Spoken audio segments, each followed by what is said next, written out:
लिखिए electrostatic potential and capacitance.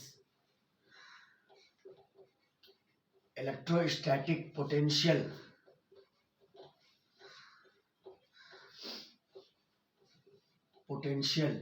And capacitance.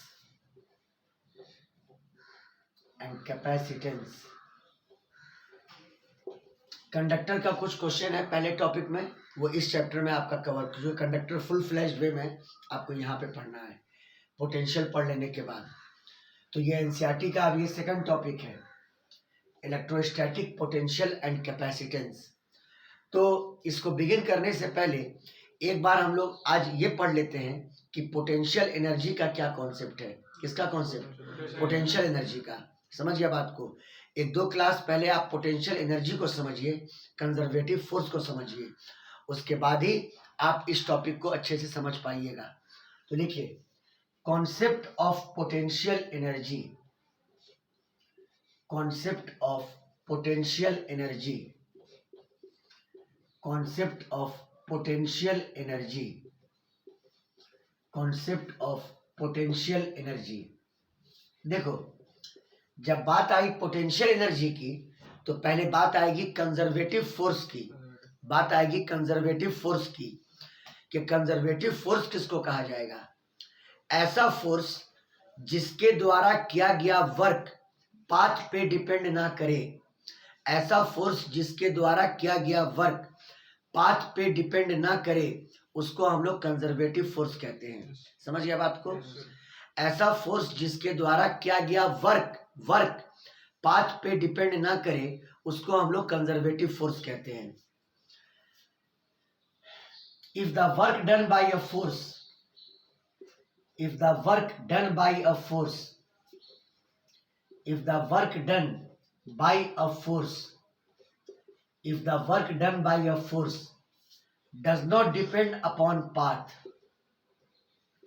does not depend upon path, does not depend upon path, does not depend upon path, path पे depend ना करे, है ना?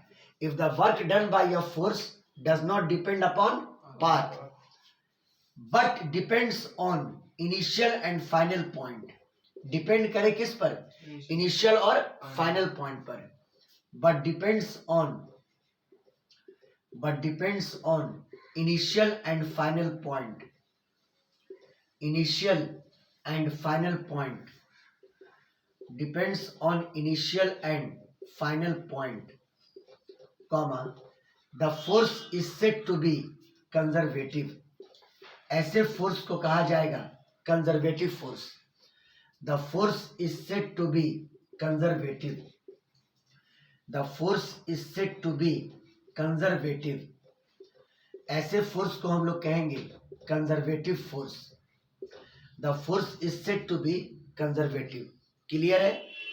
फिर से बोल देते हैं, अगर किसी फोर्स के द्वारा किया गया वर्क पाथ पे डिपेंड ना करे, लेकिन डिपेंड करे किस चीज पर?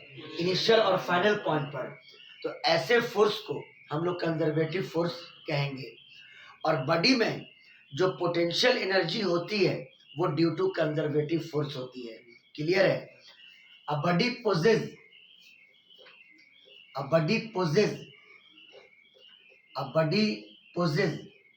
potential energy, a body possesses potential energy just due to conservative force, just due to conservative force। Clear है? एक बॉडी में जो पोटेंशियल एनर्जी होती है वो किसके वजह से? कंजर्वेटिव फोर्स की वजह से। अब जैसे कुछ एग्जाम्पल्स यहां पे लिखते हैं, इसके नीचे लिखते हैं कंजर्वेटिव फोर्स का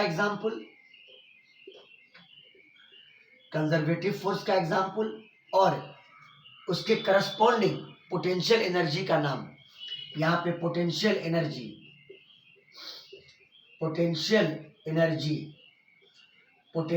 एनर्जी, जैसे अगर मान लो एग्जाम्पल फर्स्ट लें तो ग्रेविटेशनल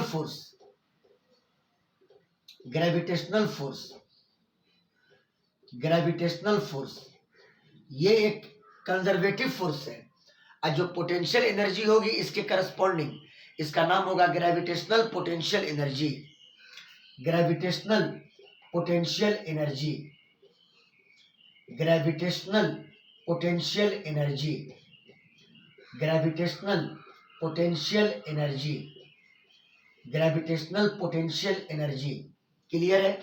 सेकंड में देखिए स्प्रिंग फोर्स, ये भी एक कंजर्वेटिव फोर्स है, और इसके करस्पॉन्डिंग जो पोटेंशियल एनर्जी होगी उसका नाम होगा इलास्टिक पोटेंशियल एनर्जी। इसका नाम होगा elastic potential energy, elastic potential energy. और अब आइए एक और एग्जांपल जो इस चैप्टर में पढ़ना है, इलेक्ट्रोस्टैटिक फोर्स। इस चैप्टर में यही पढ़ना था, इलेक्ट्रोस्टैटिक फोर्स, और इसके करस्पॉन्डिंग जो पोटेंशियल एनर्जी होगा उसका नाम होगा इलेक्ट्रिक पोटेंशियल एनर्जी। हाँ, इलेक्ट्रोस्टैटिक फोर्स, इलेक्ट्रोस्टैटिक फोर्स, और इसके करस्पॉन्डिंग जो पोटेंशियल एनर्जी होगा उसको आप कहोगे electric potential energy, electric potential energy, electric potential energy. और यहाँ पर हम लोग को ये स्टडी करना है, इलेक्ट्रोस्टैटिक फोर्स और उसके corresponding electric potential energy. Clear है? स्क्रीनशॉट ले लीजिए।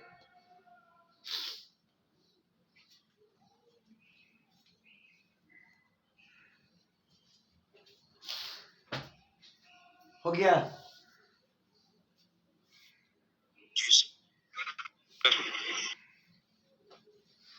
अब आइए थोड़ा पोटेंशियल एनर्जी को समझ लेते हैं। आज कैलकुलेशन प्रॉब्लम्स कुछ, तब प्रॉपर वे में इलेक्ट्रिक पोटेंशियल एनर्जी और इलेक्ट्रिक पोटेंशियल पर हम लोग आएंगे। देखिए पोटेंशियल एनर्जी, ये पहले ही बात हुई थी कि किसी भी बॉडी का या ऑब्जेक्ट का एक पर्टिकुलर पोजीशन पर पोटेंशियल एनर्जी कैलकुलेट नहीं किया जा सकता है। बॉडी जब अपना पोजीशन चेंज करता है तो आप ये कैलकुलेट करते हैं कि उसके पोटेंशियल एनर्जी में कितना चेंज हुआ। समझ में आई बात? आप चेंज ऑफ पोटेंशियल एनर्जी निकालते हैं, समझ गए? और वही निकाला ही जाता है। समझ गए बात को? It is not possible to calculate the potential energy of a body at a particular position,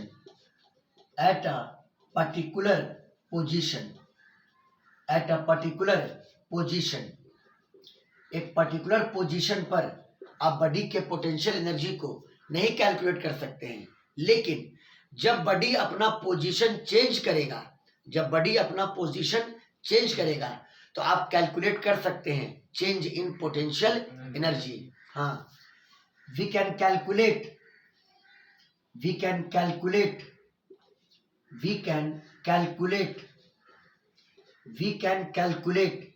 the change in potential energy, we can calculate the change in potential energy, है ना? when body changes its state, या position, when body changes its position या state. बोलो clear है? तो देखो, अगर मान लिया जाए कि ये कोई कंजर्वेटिव फील्ड है और मान लो कि ये इनिशियल स्टेट है और यहां से बॉडी अपना स्टेट चेंज किया और फाइनल स्टेट में आया। क्लियर है? अगर मान लो बॉडी इस इनिशियल स्टेट से फाइनल स्टेट में आया और इस पे लग रहा था कंजर्वेटिव फोर्स, तो कैसे पता करें कि पोटेंशियल एनर्जी में कितना चेंज आया? तो देखिए, कंजर्वेटिव फोर्स ने बॉडी पर जितना वर्क किया उसका नेगेटिव वैल्यू, कंजर्वेटिव फोर्स ने बॉडी पर जितना वर्क किया उसका नेगेटिव वैल्यू वही चेंज इन पोटेंशियल एनर्जी के बराबर होगा। बात फॉलो किए, देखिए द नेगेटिव ऑफ जो रियल डिफिनेशन है, the negative of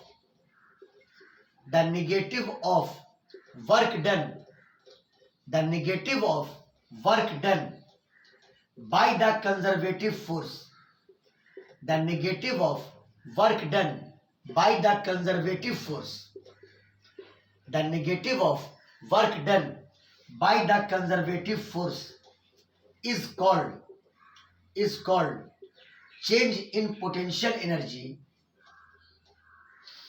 is called change in potential energy when the body moves from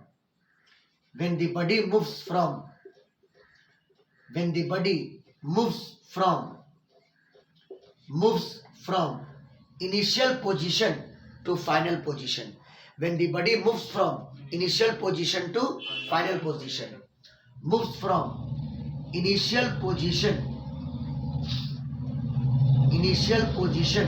to final position, initial position to final position। समझ गया बात को? अगर बॉडी इनिशियल से फाइनल पोजीशन में जाता है तो कंजर्वेटिव फोर्स ने जितना वर्क किया उस वर्क का negative value change in potential energy के बराबर होगा।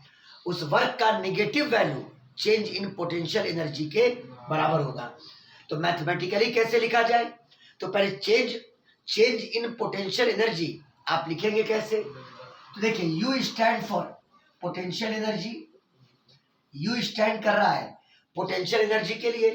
तो इनिशियल से फाइनल में गया तो U final minus U initial, यानी potential energy in final state minus potential energy in initial state. U final minus U initial, ये हुआ चेंज इन पोटेंशियल एनर्जी, और ये बराबर negative of work done, negative of work done. Work done किसके द्वारा? Conservative force के द्वारा। Work done किसके द्वारा? कंजर्वेटिव फोर्स के द्वारा। यहां पे लिख दो कंजर्वेटिव फोर्स के द्वारा। समझ गए? F conservative. और कहां से कहां तक जाने में? Initial to final, initial to final. बात फॉलो किए? ये चेंज इन पोटेंशियल एनर्जी का मैथमेटिकल फॉर्मूला। बात फॉलो किए? UF minus UI is equal to negative of work done by the conservative force from initial to final. Clear है? बोलिए। चलिए screenshot लीजिए।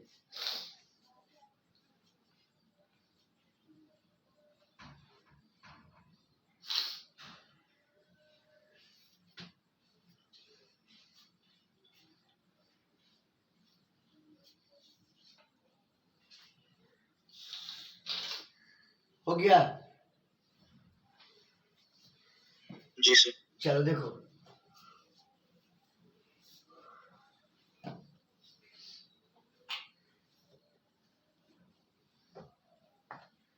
देखिए यूएफ माइनस यूआई यानी change in potential energy is equal to negative of work done by the conservative force from initial to final, initial to final. अब देखो यहां पे आप इस फॉर्मूला का यूज करके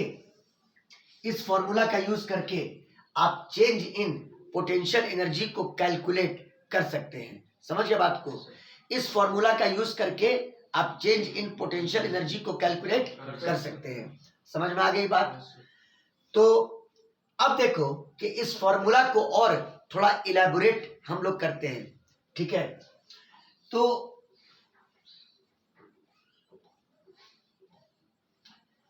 अगर कंजर्वेटिव फोर्स आपको दिया हुआ रहेगा कंजर्वेटिव फोर्स आपको दिया हुआ रहेगा तो आप change in potential energy calculate कर सकते हैं। समझ में आई बात? पहले इसी को इलाबोरेट करते हैं। तो पहले वर्क को इलाबोरेट कीजिए। वर्क को, वर्क क्या होगा, वर्क कैसे कैलकुलेट करेंगे? तो वर्क वैसे तो फोर्स और डिस्प्लेसमेंट का डॉट प्रोडक्ट होता है, सब लोग जानते हैं। वर्क जो है वो फोर्स और डिस्प्लेसमेंट का क्या होता है, डॉट प्रोडक्ट, यानी F dot S, F dot S ये वर्क होता है। समझ गया बात को? लेकिन ये टोटल डिस्प्लेसमेंट तभी लिया जा सकता है जब फोर्स कांस्टेंट हो, और जरूरी नहीं है कि ये कंजर्वेटिव फोर्स एक कांस्टेंट फोर्स हो। समझ गए? ये जरूरी नहीं है कि ये कंजर्वेटिव फोर्स क्या हो, कांस्टेंट फोर्स हो। तो सुनिए, आप वर्क का जनरल फॉर्मूला कैसे बनाइएगा? कंजर्वेटिव फोर्स अ डॉट एक इनफाइनाइटली स्मॉल डिस्प्लेसमेंट लीजिए, डीएस वेक्टर है ना। Conservative force a dot product infinitely small displacement कितना, डीएस वेक्टर, और इसको इंटीग्रेट कर दो initial to final, initial to final, ये आपका टोटल वर्क हो जाएगा। ये आपका टोटल वर्क हो जाएगा। ये एक स्मॉल वर्क होगा और ऐसे कई सारे स्मॉल वर्क को ऐड करेंगे by the method of integration, तो टोटल वर्क आ जाएगा। बात फॉलो किए? तो बराबर UF minus U I, UF minus U I is equal to negative work के जगह पर क्या लिखो, integral of, integral of conservative force, conservative force dot infinitely small displacement, बोलो, और कहां से कहां तक, initial to final, initial to कहां तक, फाइनल तक। बात आई समझ में? आपका एक प्रॉपर फॉर्मूला अब निकल गया चेंज इन पोटेंशियल एनर्जी को निकालने का, है ना। ये आपका कंजर्वेटिव फोर्स है, ये आपका कंजर्वेटिव फोर्स है, ये आपका कंजर्वेटिव फोर्स है, और ये इनफाइनाइटली स्मॉल डिस्प्लेसमेंट है, ये इनफाइनाइटली स्मॉल डिस्प्लेसमेंट है, ये infinitely small, sorry, infinitely small displacement है। बात आई समझ में? चलिए, तो इस इंटीग्रल को सॉल्व कीजिएगा, चेंज इन पोटेंशियल एनर्जी आपको निकल जाएगा। समझ में आई बात? चलिए स्क्रीनशॉट लीजिए।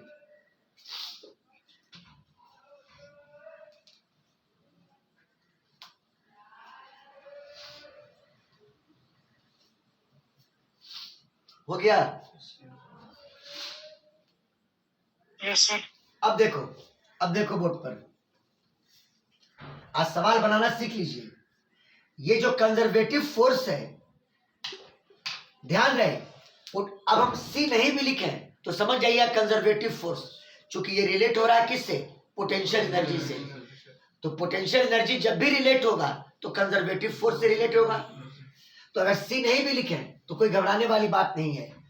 तो जनरल फॉर्म में अगर इस फोर्स को हम ब्रेक करें कंपोनेंट फॉर्म में, तो आप जानते हैं एफ एक्स फोर्स का x component into I cap plus force का Y component into J cap अब प्लस फोर्स का Z component into K cap. समझ गए? और ये infinitely small displacement DS vector ये बराबर डीएक्स इंटू आई कैप अब plus D Y into J cap अब प्लस डी जेड इंटू कितना, के कैप, डी जेड इंटू कितना, के कैप। बोलो क्लियर है? मैंने दोनों को वेक्टर फॉर्म में लिखा, एफ वेक्टर बराबर F x into I cap plus F Y into J cap अब plus F Z into K cap.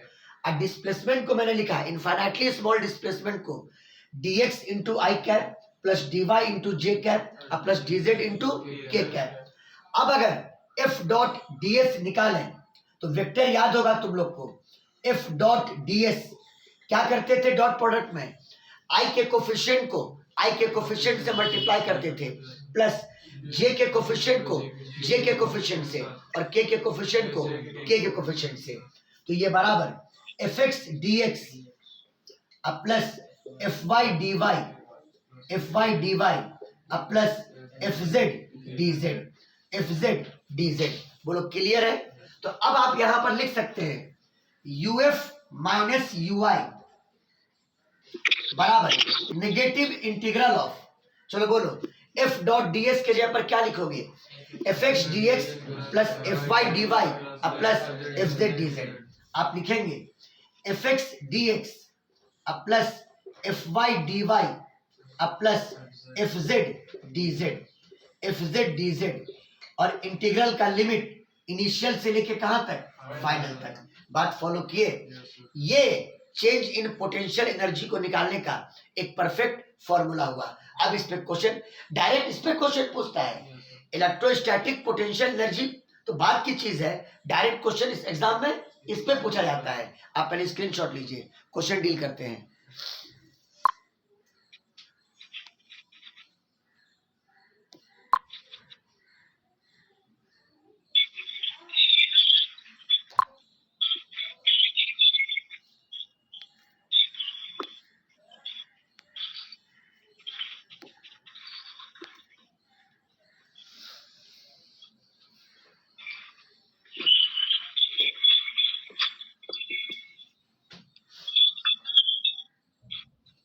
देखिए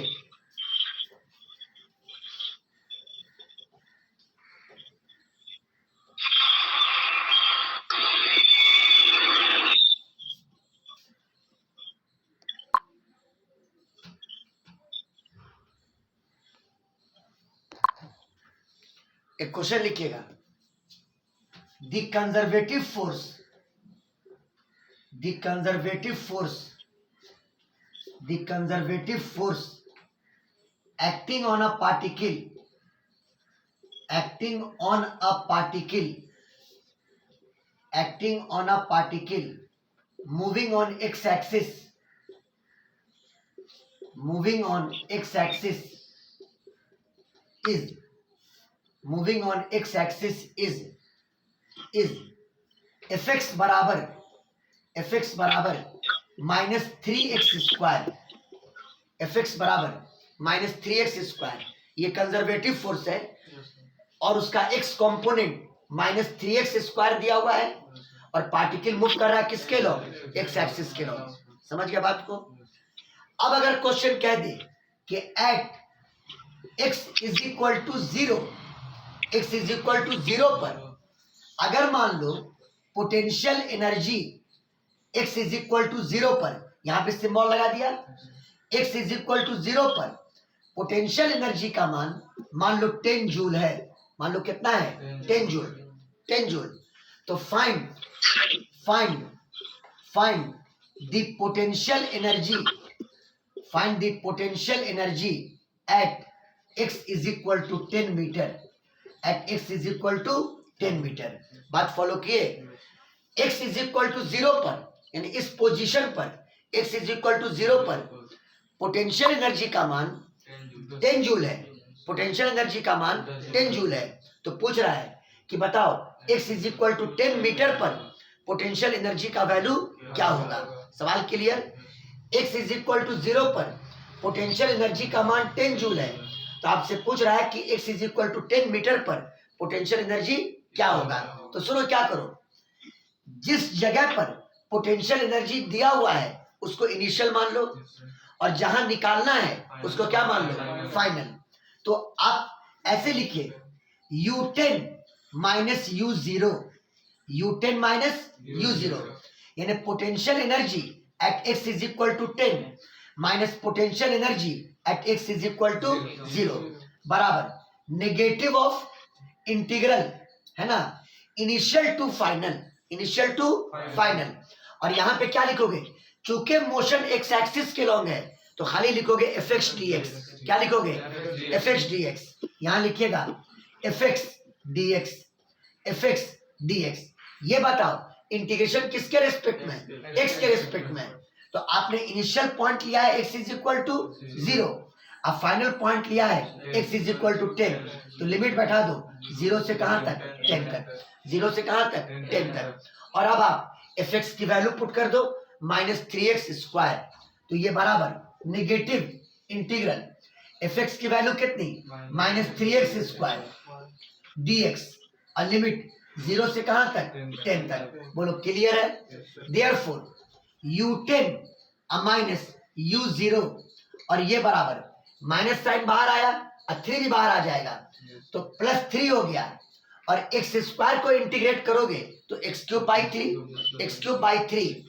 इसका इंटीग्रल x³/3 और x³ पर स्क्वायर ब्रैकेट दिया और लिमिट 0 से लेके कहां तक 10 तक, 0 से कहां तक 10 तक।